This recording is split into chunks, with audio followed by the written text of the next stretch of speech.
Hello everyone. So in our previous class we have just learned about the mountains, valleys and plateaus. Okay. So today we are going to start from plains. So a plain is an extensive area of nearly flat or gently rolling land. Plains usually do not lie more than 200 meter above sea level. They are also called lowlands. Means what? Plain is a area where it is just a flat, okay, but it have the height more than not more than 200 meter above sea level, okay. It will below 200 meter from the sea level, okay. So that's why it is called the lowland. And depending on how much they are formed, plains can be of three types. Means plain can be divided into three kinds, and those are structural, depositional and erosional, okay. So structural plain, they are found in the areas where the crust has been undisturbed for a long time and is still relatively flat and stable. The East European plain of Russian, Great Plain of North America and Central Lowland of Australia are structural plain. Means structural plains are the plains which are found in the area where the earth crust, means the layer of the earth, is undistributed. It has not been distributed or divided for a long time, and it has been flat and stable, okay. The examples are European plain, Great Plain and Central Lowland, okay. So thereafter we will go for the depositional plain. Depositional plains are formed when agents of erosion, namely river, wind, waves and glacier, deposit eroded material over an area. Means the plain which has been formed due to river, wind, wave and glaciers is being called as depositional plains. Means if a river is flowing from a particular area and it just take the slits and sands over with, okay, and thereafter the sand and slit has been deposited on a area and it will just raise the level, okay, up to 200 meter, not above 200 meter. Thereafter it will form what? A depositional plain, okay. So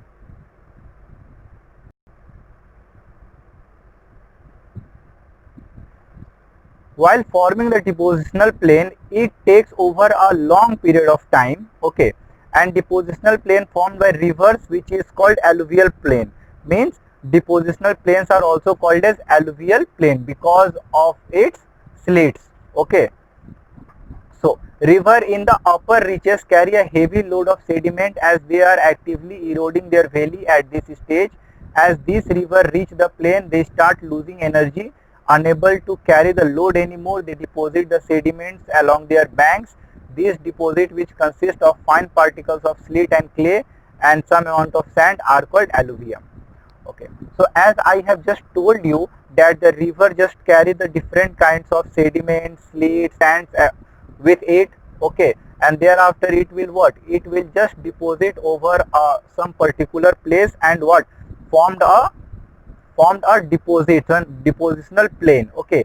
And depositional plain is called alluvial plain because the deposits which has been carried by the river is what? Is a fine particle of slate and clay, okay, which is the composition of what? Alluvium soil, okay, alluvium. That's why it is called alluvial plain. So alluvium is deposited when river flood their banks. Over thousands of years, the deposits build up and form vast fertile alluvial plain, okay. Means as I have just told you before that depositional plain will take a long period of time, okay. The deposits build and form what? Vast fertile alluvial soil. The Indo-Gangetic plain has been built by alluvium deposit by the Indus and Ganga river. Means when the Indus and Ganga river flow, accordingly they take the slits with them, okay, and what? They just deposit it over a bank, okay, and that bank has been called what? Indo-Gangetic plain right now, okay. So depositional plain can also be formed by winds and glaciers. Winds help create vast depositional plain called Loess plain, okay.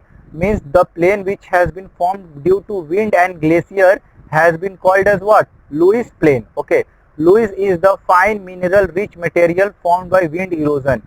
Means Lewis is the mineral rich material which is formed by what? Wind erosion. Means when the wind will blow with a heavy speed, okay, it will take what? A slit and the fine particles of soil with it and deposit over a place, and then the place which has been formed due to the wind, okay, is called what? Is called Lewis plain.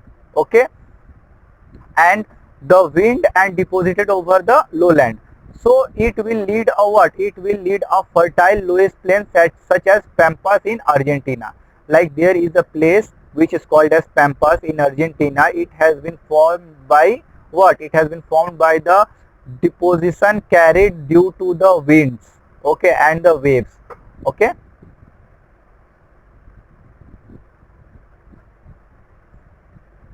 thereafter we will come to the erosional plain. Okay, erosional plain is what? Erosional plain is the plain which has been eroded, okay, due to river, rain, ice and wind. Over million of years they wear down mountain, hill and other rugged surface, leading to the formation of vast gently rolling plains. Okay, the plain of North Europe, Canada has been created by erosional work of glaciers. Means what? Means when the river, rain and ice and wind, it will what? Erode the surface of the earth. Erode means it will just remove the layer of the earth, okay, or remove the soil of the earth, and it takes what? It takes over millions of years to form, and after it has been formed, it will just what? A down mountains, okay, they will wear a down mountains means what? They have the depth, okay, as you can see in the picture right there, okay, there has been a depth formed, okay, so it will just lead to the formation of what? Vast gently rolling plains. Means rolling plains means what? As you can see, there is a ups and downs, as you can see, which has been called as rolling plains. Okay, and the examples are Northern Europe, Canada. Okay, these are the examples. So there is a different landforms, okay, and it has been already I had mentioned in the classes before. Okay, so thereafter we will go for the minor landforms. Okay, minor landforms consist of three types. Those types are peninsula, isthmus and islands. Okay, so first of all, what is peninsula? Peninsula means a piece of land that is surrounded by water on three sides and attached to a large landmass on its four sides is called a peninsula. Like the example of peninsula is India.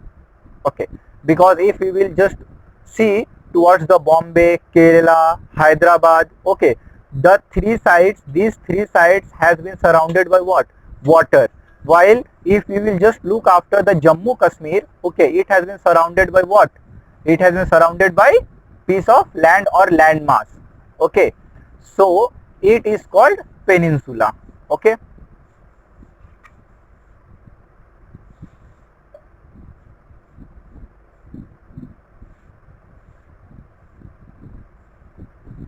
thereafter we will go for isthmus. Okay, so isthmus is what? As you can see the picture, there has been a land which has been connected over the sea or surrounded by sea. Okay, so isthmus is a narrow stretch of land joining two large masses. It usually also separates two large water bodies is called isthmus. Means isthmus is the land which has been stretched, like there are the two countries or two land masses on the oceans, on the two sides of oceans. Okay, and thereafter the land has been stretched and meet accordingly. Thereafter it will form what? It will form a isthmus. Okay, and it will mainly join Asia and I mean, like example, if you take the example, then isthmus of Suez, it will join what? Asia and Africa and act as a barrier between the Mediterranean and Red Sea. Means it will what? It will just divide the Mediterranean and Red Sea.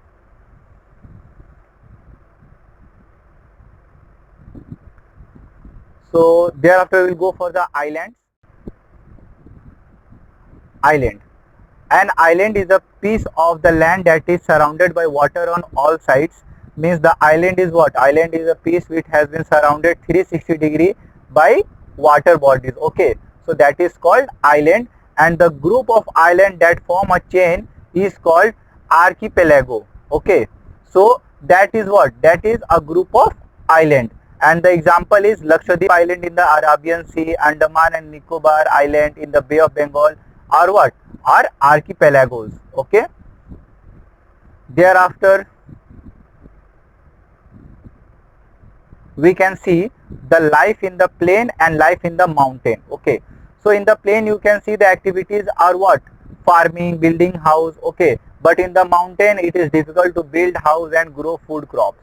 Okay, if we will live in the plains, we can see that the roadways, railways are a lot easier and a means of transport are available, but in the mountains it is very challenging to build roads, and thus there are the means of transport are what? Are limited.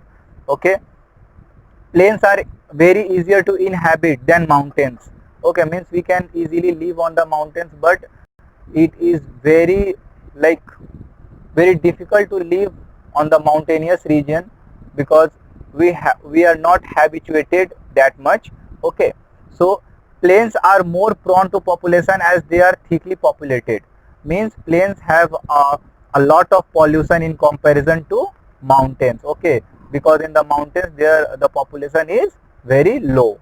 Okay, so thereafter we will go for the landforms and people. Okay, so landforms have a great impact on human life. The topography of place influence people lifestyle, their homes, and the way they dress, how they travel, and even their occupations. Means everything is depend on the landforms, that how, what is the people's lifestyle, what kind of home they have to build, what kind of dressing they have to, okay, how they can travel. Everything is depend on the landform. Like in the desert region Rajasthan, if there is a scarcity of water, okay, so we use what? Water and fresh vegetable in the cuisines in minimal. Okay, we use cuisines so that we can use the water for a longer period of time. Thereafter landforms and Indian history. Okay, if we will take a look to the physical map of India, India is surrounded on three sides by seas and oceans. The Himalayas form its northern border. In between these geographical border lie the Indo-Gangetic plains. Okay, so these are the things which we can see, that our India has been surrounded by seas and ocean, as I have just told you before. Okay, so thereafter let's go to the next page. Okay,